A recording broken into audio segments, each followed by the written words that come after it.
Cue the music.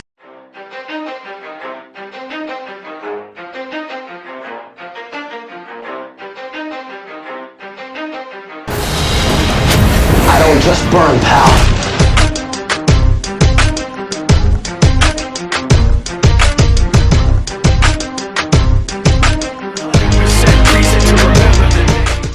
Riley the artist here. We're going to take a look at the Captain America Civil War sets, and I just can't wait to show you guys and share my thoughts. Alright then. On with the show. Alright, now the Black Panther Pursuit, the name is good. It gives off the main character of the set.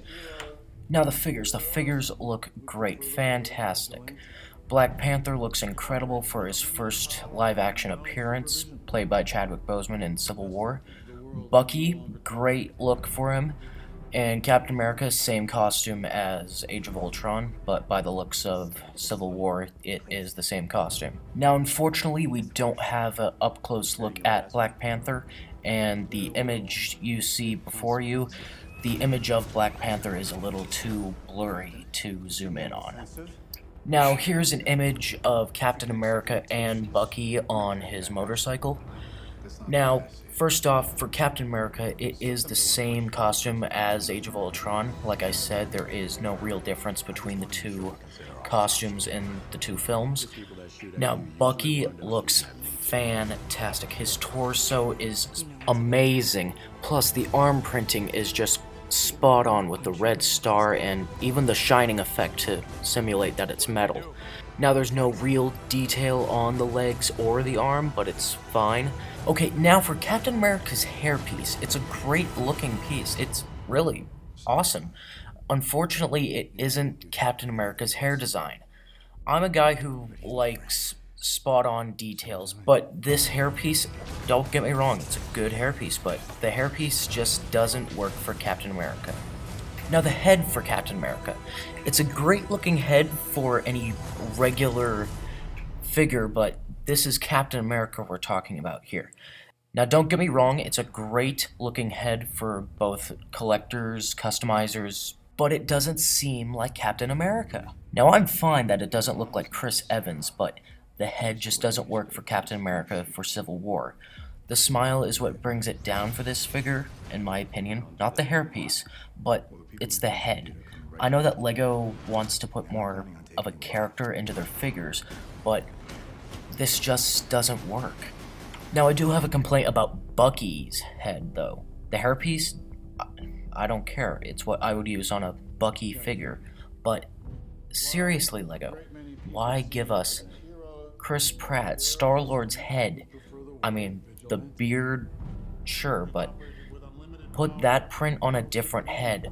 This is Chris Pratt's head for Bucky Barnes. Sebastian Stan doesn't look the slightest of Chris Pratt to me, but this just doesn't work. I know of cutbacks, but it doesn't work for Bucky. It's almost the same thing they did with the Ant-Man set a while back, where they give us Ezra's head from Star Wars for Scott Lang, and Gandalf's head for Hank Pym, and the Bruce Wayne Loki head that we've seen a billion times for Darren Cross Yellowjacket. But this is just, it doesn't work, and seriously, it's ridiculous. Now for Black Panther's jet, I love how it looks. I just love how the pieces kind of intertwine with each other. The purple on the wings looks great. It gives more of a vibrant feel to the black jet. Now, the jet kind of looks military-like. We could guess that it's from Wakanda, or maybe he stole it from S.H.I.E.L.D. It kind of does look like that by the back section of the jet. Now, judging where Black Panther is put, the cockpit piece, it does look new to me. I could be wrong, correct me down in the comments, but it does look new, and it looks fantastic, amazing, spectacular, pretty much any word you put in front of Spider-Man. The cockpit piece looks great for upcoming vehicles like jets, boats, or even potential upcoming Batmobiles. Okay, now moving on to the Crossbones Hazard Heist. It's The name, to be honest, the name seems kind of bland to me, but the fact that we get Crossbones, Black Widow, and Falcon in what looks to be about a $15 to $20 set is amazing. A lot of people didn't get the Black Widow figures for both the Avengers and Avengers Age of Ultron because she was in the bigger sets that most people couldn't afford at the time. And it's great that we get her in a small set that we can actually get, that everyone can get. Now, Crossbones. I have some complaint about Crossbones. Here, I'll show you in a close-up. Okay, this is a screenshot of Crossbones from LEGO Marvel Avengers. It's the exact same as the figure from the set. Now, to start off with the good stuff, the head looks... it's undescribable. The skull and how it looks like it's painted on, it looks great. And the glowing yellow eyes with the black outline. And the torso looks great. Now, like I said, I have some complaints. For the legs, we get plain gray legs. I mean, seriously. Not even a little design like a gun strap or boots. I don't care if they're over-molded boots, painted on boots, or I don't care. Even a small little design would have been great, but we get plain gray legs. And now for Black Widow. It's like Captain America's costume, it's not much of a difference from Age of Ultron. For Civil War, she has a different hair design. I don't know why they give us the same design from Age of Ultron for her hairpiece. As we can see, there looks like to be her electric staffs, sticks, or anything that you want to call it. But it's a nice touch. Now, the head looks the exact same from Age of Ultron. I was a fan of the Age of Ultron head. It wasn't too bad, but it's the same head. Now, for her torso, like I said, it's the same as Age of Ultron, and it was a good-looking torso, but in Civil War, she doesn't have the lighting up effect anymore. And now for the best-looking figure from this set, Falcon. I'm a big fan of Falcon, and Anthony Mackie played him perfectly in The Winter Soldier and his little scene in Avengers Age of Ultron. Now, like the other characters, he has some complaints. First off with the good stuff, the wings, it's a great new looking design. I can't wait to customize this myself. And the hairpiece, it looks great for Falcon. And easily the best part about this figure is the head. The head completely captures Anthony Mackie's look. Even the little goatee and even the small little yellow crest Falcon has on his goggles. And the red lenses, it's just perfect. It completely looks like Anthony Mackie Falcon from Captain America Civil War. Now, for the torso, however, don't get me wrong, it's a great looking torso, but it's the wrong shade of gray. From this screenshot, we can see that Falcon's suit is a dark gray. Now, the torso is almost completely spot on, except for the fact that it's not dark gray. Now, on the figure, it has plain dark gray legs. Now, from the photo you're seeing here, it would have made more sense if LEGO went with a dark gray torso and black legs. Boots don't matter in this case, but it's a great torso, but the coloring is off. Now, on the figure, you can see that he has light gray arms and black hands, but on Anthony Mackie's costume, you can see that he's sleeveless. He only has the shoulder bits and the arm guard for Red Wing. Now, LEGO has introduced over-molded arms that give the figures sleeves, but it's not in this case. They didn't give Falcon the sleeves. They just gave him the full light gray arms. If you're gonna do it at all, at least do it right. Give him the actual full look. Give him the shoulders. Give him the actual shoulder design. And also, they could have done some arm printing to give him the arm guard. I'm not too worried about that part, but it's just that he just has plain light gray arms. Now for Crossbones' vehicle, it's not bad. It could be better. It kind of looks like a pirate ship almost. Now, LEGO likes to give characters vehicles that they don't have in movies, but this one just doesn't make any sense. I like how Crossbones has at least 5 guns, from what I can see. But they could have done a bit better for Crossbones' vehicle. For Black Widow's vehicle, the motorcycle, it looks great. It's got new stickers, it's got red highlights, it's great. I love that they're reusing the cycle mold from the Age of Ultron sets. Now, to be honest, I'm not a big fan of how they set this up though. Giving Black Widow a motorcycle against Crossbones, it doesn't make sense. If you give her at least a vehicle, at least give her like a shield truck.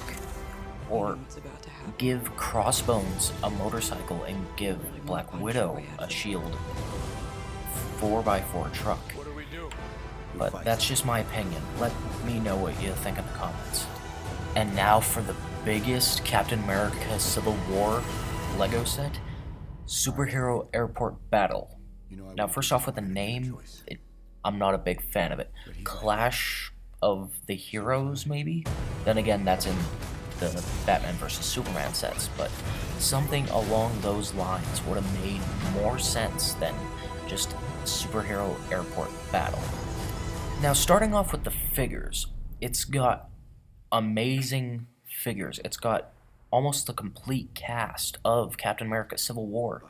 You have Captain America, Bucky Barnes, Scarlet Witch, Agent 13, Iron Man, and War Machine, and Ant-Man, Giant Man, depending on how this film goes. Now, for the set, before I get into the figures, Bucky is piloting the new Quinjet. The Quinjet looks good, I'll tell you that, but I'm telling you, the Quinjet, it doesn't seem like something the Avengers would fly. It looks a little cartoonish. Now for the actual setting, it doesn't look too bad. I'm actually quite impressed with what LEGO did. The little vehicle luggage trolley that Agent 13 is in, it looks like something that would actually be at an airport. It looks like that design. Now the little radar tower in the set, it doesn't look too bad. Like I said, I'm quite impressed with what LEGO did. It looks like a real radar tower at an airport. Okay, now we get into the figures. Like I said, Captain America's suit is pretty much the exact same from Age of Ultron, so I'm gonna skip him for this segment of this video. To start off with, we're gonna start with Scarlet Witch, because she made a big appearance in Avengers Age of Ultron. Now, the design, it looks pretty good. It looks like street clothes that Scarlet Witch would wear. Now, finally, they do take the two-sided long-haired piece. Now, for Agent 13, who's making her second appearance. Now, Agent 13, to be honest, I don't know too much about her, but I do enjoy the character in the films. Now, her costume, though, it looks like a S.H.I.E.L.D. outfit. Or, for all we know, it could be something she made herself. But it does look pretty good. It looks like something an agent would wear. Alien Conquest Gun is getting a little old. We've had it for about almost even 5 years. Not even. And we're all getting sick of it. But for her hairpiece, it looks good. It looks like the actress playing Agent 13. The face, I don't know. I'm on the fence about that. It looks like a plain, ordinary face. And now for two figures that I can't wait to get. Iron Man and War Machine. Starting off with Iron Man, his new armor, it looks amazing. I'm not quite sure about the over-excessive lights, I should say, but it does look pretty good. And now for War Machine, the muscle of the two. Now the set will have the glowing red eyes, which I do enjoy. And the printing is amazing. All of Iron Man armor figures look great. That's what makes the Iron Man figures so great, is that the printing is almost completely spot on. Now, for War Machine's missile launcher laser gun thing, I'm not a big fan of how the laser gun is. Nevertheless, it's a great figure. Now, I have no idea what he's holding. It could be a battle club or even a possible sword. We don't know. And now for the biggest spoiler drop in possible history, Ant-Man, or as the set says, Giant Man. Now, I will be honest, I'm a big fan, not to make a joke here, but I'm a big fan of Ant-Man. Ant-Man is one of the founding members of the Avengers in the original comics. I have no idea why they made Giant Man or Ant-Man a brick-built figure. I get it for the fact that he's giant and he's bigger than everyone else. And we also get a micro figure of Ant-Man, which is a nice touch. But we don't have a minifigure of him. And by the looks of the brick-built Giant Man, it's a new design for the Ant-Man Giant Man costume. We don't have a minifigure of him though, so we'd have to only use the Ant-Man that we got in the Ant-Man sets last year. Granted, that's only a nitpick. A kind of a small nitpick. Again, not to make a joke. But this set is, nevertheless, it's a great set. I highly recommend it. Especially to newcomers to LEGO, even collectors, or even just fans of Captain America Civil War. Okay, that was my analysis of the Captain America Civil War sets. They're already popping up. I can't wait to get them myself. So let me know what you guys think in the comments, and I'll get back to you later. See ya.